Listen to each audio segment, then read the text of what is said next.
In the heart of Egyptian mythology, the Ouroboros made its first known appearance in the ancient funerary text known as the Enigmatic Book of the Netherworld.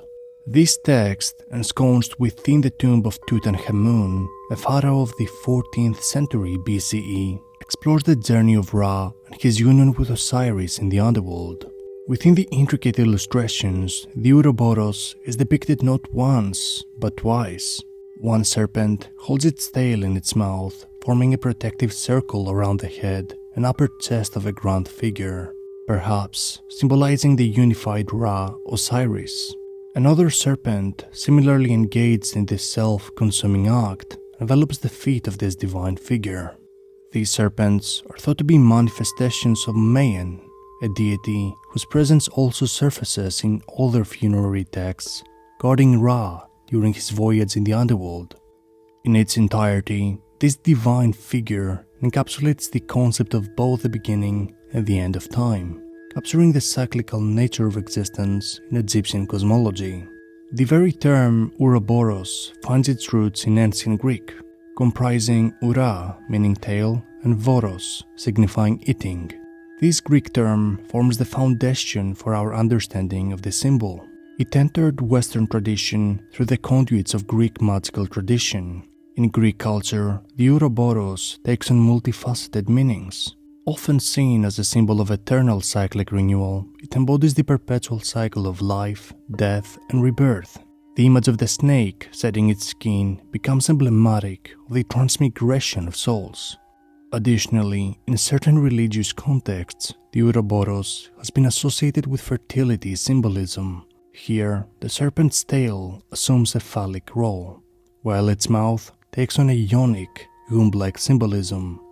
Norse mythology adds another layer of complexity to the Ouroboros through the form of the serpent Jormungandr, one of the progeny of Loki and Angerboda. Jormungandr grew to such immense proportions that it could encircle the world, clasping its own tail within its teeth, symbolizing a cosmic and eternal cycle.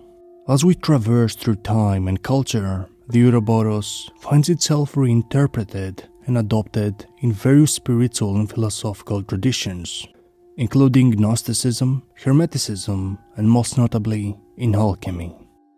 The Ouroboros in alchemy serves as a powerful emblem, symbolizing the circular and cyclical nature of the alchemist's Opus, a journey often likened to a cycle of death and rebirth. This sentient symbol, featuring a serpent or dragon devouring its own tail, resonates with the self-reflexive nature of consciousness and the enduring cycle of life and death. It implies an unending return to one's essence.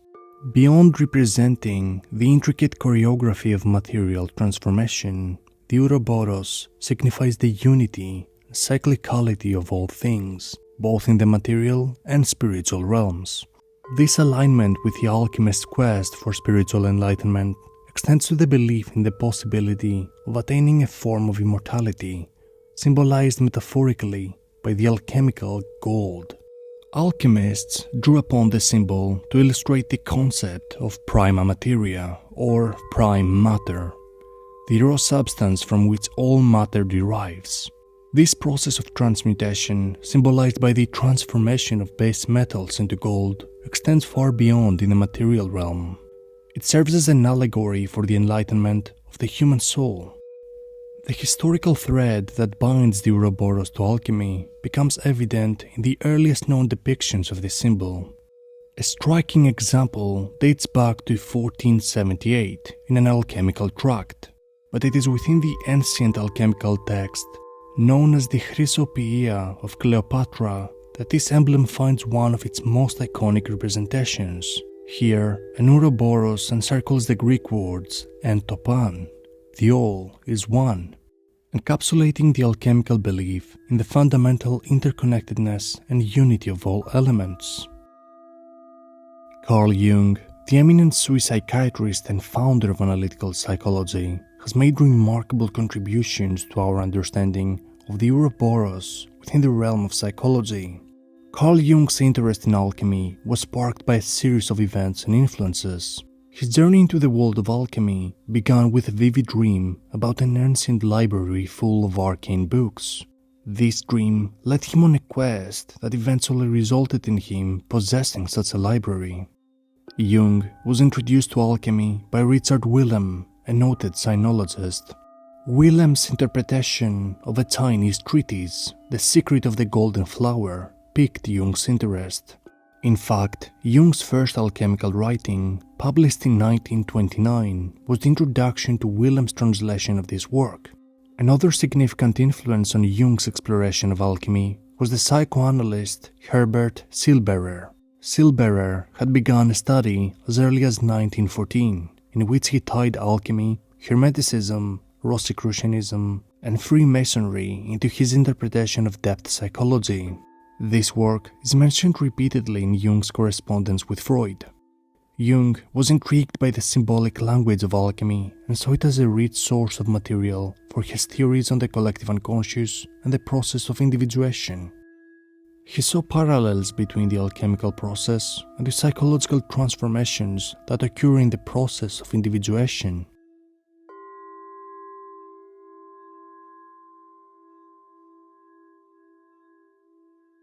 The alchemists, who in their own way knew more about the nature of individuation process than we moderns do, expressed this paradox through the symbol of the Ouroboros, the snake that eats its own tail. The Ouroboros has been said to have a meaning of infinity or wholeness.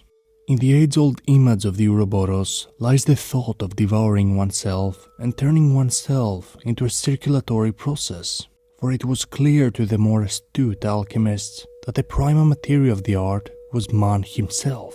The Ouroboros is a dramatic symbol of the integration and assimilation of the opposite, for example, of the shadow. This feedback process is at the same time a symbol of immortality, since it is said of the Ouroboros that he slays himself and brings himself to life, fertilizes himself and gives birth to himself. He symbolizes the one who proceeds from the class of opposites, and he, therefore, constitutes the secret of the prima materia, which unquestionably stems from man's unconscious. The concept of individuation is a process through which an individual becomes an in-dividual, a term signifying the journey toward becoming a homogeneous whole. It involves the integration of various facets of one's personality.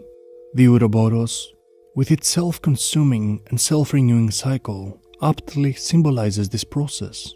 It represents the idea of devouring oneself, metaphorically transforming into a circulatory process, a concept that harmoniously aligns with the individuation journey, which leads to self-realization.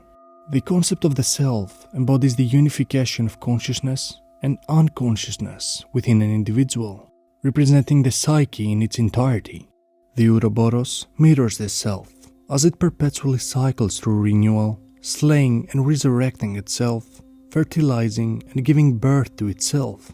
Jung also proposed the existence of the collective unconscious, housing pre-existent thought forms known as archetypes. These archetypes are universal and impersonal, manifesting themselves in archaic images found in dreams, religious beliefs, myths, and fairy tales. The Ouroboros emerges as one such archetype, symbolizing the integration and assimilation of opposites, such as consciousness and unconsciousness. At its core, the Ouroboros reminds us that endings, often disguised as loss or failure, are in truth gateways to new beginnings and fresh opportunities. This recognition fosters greater acceptance and resilience along life's complex and ever-changing journey. The Ouroboros mirrors the age-old alchemical processes that propel the transformation of base metals into gold. These stages are dissolution, coagulation, fermentation, and distillation. These are the alchemical steps that parallel the cycle of life, death, and rebirth. They manifest as not just physical transformations, but as profound spiritual ones. First, dissolution in alchemy signifies the breaking down of the substance to be transformed. In spiritual terms, it represents the shattering of artificial structures and conditioned beliefs, preparing the ground for metamorphosis. It is the liberating act of shedding old patterns and behaviors that no longer serve us, paving the way for rebirth. In the realm of psychology, this process is akin to releasing the burdens of the past, cleansing the soul of outdated convictions.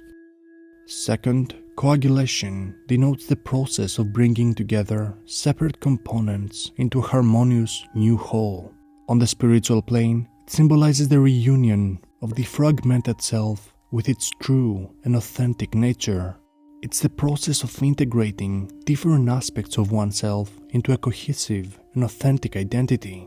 In psychology, this mirrors the journey of self-realization, a quest to unite the multifaceted dimensions of one's psyche into a singular holistic self. The third step, fermentation, begins with the putrefaction of the hermaphroditic child from the conjunction, which proceeds to its death and resurrection to a higher level of being. The fermentation stage introduces new life into the product of conjunction, strengthening it and ensuring its survival. Just as this process introduces new life to strengthen and ensure survival, psychology highlights the rebirth of the self through confrontation and integration of the unconscious aspects, leading to profound personal growth.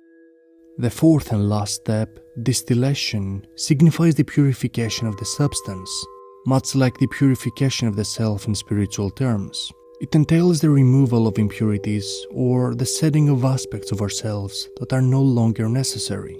In the psychological realm, this aligns with refining one's thoughts, behaviors, and emotions to align with the core essence of the self. These alchemical stages mirror the profound spiritual transformation of an individual's journey towards self-realization and enlightenment. The Ouroboros represents a timeless and universal journey of renewal, where the soul navigates the cycles of life, death, and rebirth to reach a state of enlightenment and self-realization, mirroring the ageless dance of the cosmos itself. Whether examined through the alchemical lens or psychological lens, the Ouroboros delivers a resounding message that personal evolution is a perpetual and cyclical odyssey. It is a journey marked by the eternal dance of renewal, self-discovery, and the pursuit of inner completeness and enlightenment. In its unbroken cycle of life, death, and rebirth, the Ouroboros whispers to us the profound wisdom of embracing change, confronting our shadows, and evolving toward the enduring light of self-realization.